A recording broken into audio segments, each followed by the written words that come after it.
আলী রাদিয়াল্লাহু আনহু একটা কথা বলে দিয়ে সামনে যাচ্ছি। আলী রাদিয়াল্লাহু আনহু শেষ বয়সে বলছেন, তাকে প্রশ্ন করা হচ্ছে যে আপনার কি কোনো দুঃখ আছে জীবনে?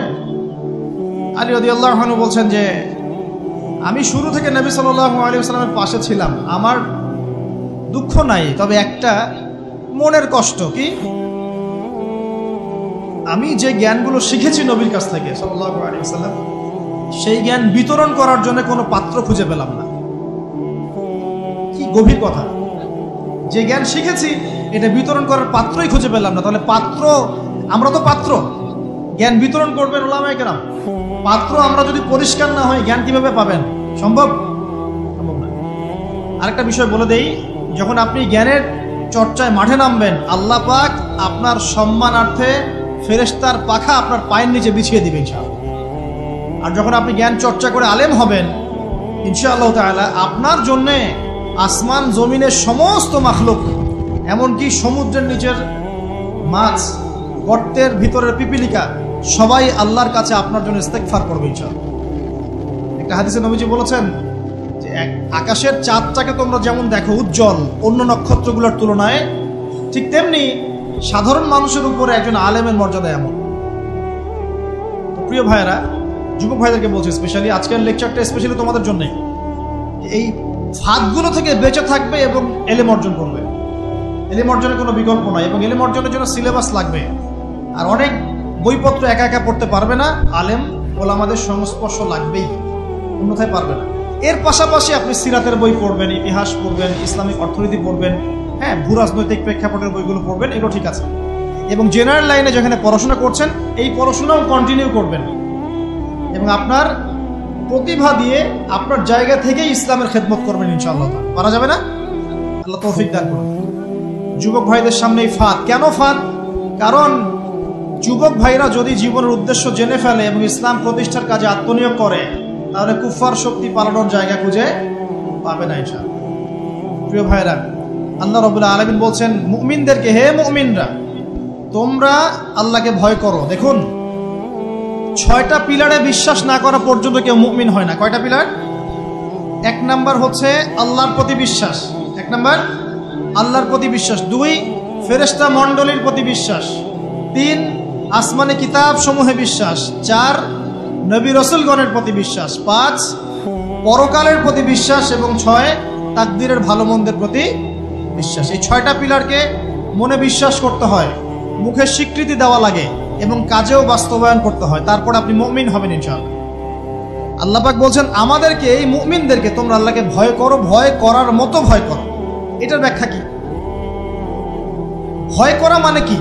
শুধু নেক আমল করা মানেই আল্লাহকে ভয় করা নয়।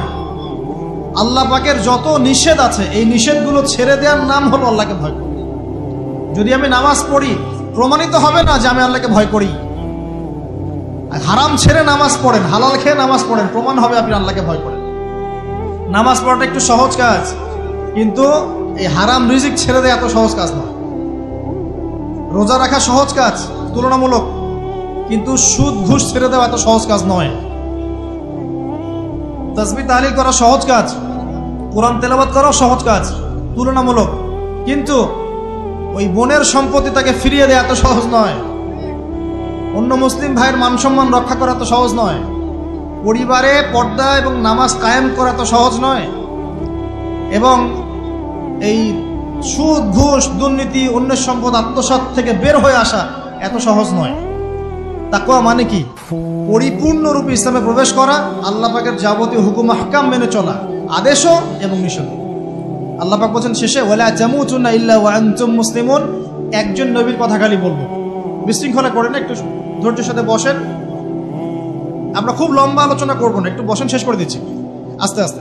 আর যদি কারো কোনো প্রশ্ন থেকে থাকে, এভাবে চিরকুট আকারে আমাদের এখানে দিতে পারেন ইনশাআল্লাহ। মুসলিম না হয়ে মৃত্যুবরণ করো না। আল্লাহ পাকের কালাম পবিত্র কোরআনের মধ্যে সূরা হজ নাম একটা সূরা আছে।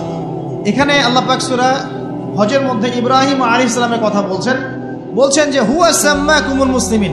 ইব্রাহিম আলাইহিস সালাম সেই নবী যিনি তোমাদের নাম মুসলিম দিয়েছেন। কি দিয়েছেন? আচ্ছা, ইব্রাহিম আলাইহিস সালামের 2টা ঘটনা বলবো খালি। আমি আপনাকে ইসলাম দেখাচ্ছি কি জিনিস। দেখুন, তার স্ত্রীকে আল্লাহ পাক বলছেন রেখে আসো, হাজেরা আলাইহিস সালামকে রেখে আসো মক্কার কাবা ঘরের কাছে, যেখানে কোনো মানুষ নাই, কোনো খাবার পানি কিচ্ছু নাই, সাথে ছোট সন্তান ইসমাইল। দেখেন, রেখে আসার সময় কিন্তু ইব্রাহিম আলাইহিস সালাম আল্লাহকে বলেন নাই যে আল্লাহ আমি আমার স্ত্রী সন্তানকে ওখানে কেন রেখে আসবো, এর পিছনে যুক্তি কি, এর পিছনে বিজ্ঞান কি, এর পিছনে দর্শন কি জিজ্ঞাসা করেছিলেন? আল্লাহ পাক বলেছেন সামি'না আতা'না। সন্তান বড় হয়েছে, আল্লাহ পাক বলছেন তাকে জবাই করতে হবে। তিনি সন্তানকে গিয়ে বলছেন ইয়া বুনাই ইন্নী আরা ফিল মানামি আন্নী আসবাহুক, আমি স্বপ্নে দেখছি তোমাকে জবাই করছি, ফানজুর মায়াদা তারা, তোমার কি রায় আমাকে বলো। সন্তান বলছে এবার ইয়া আবাতি, হে আমার আব্বা, ইফআল মা তু'মার, আপনাকে যে আদেশ করা হয়েছে সে আদেশ আপনি পালন করেন। সাতাজিদুনি ইনশাআল্লাহু মিনাস সাবিরিন, ইনশাআল্লাহ আপনি আমাকে ধৈর্যশীল পাবেন। কে বলছে এটা? ইসমাইল।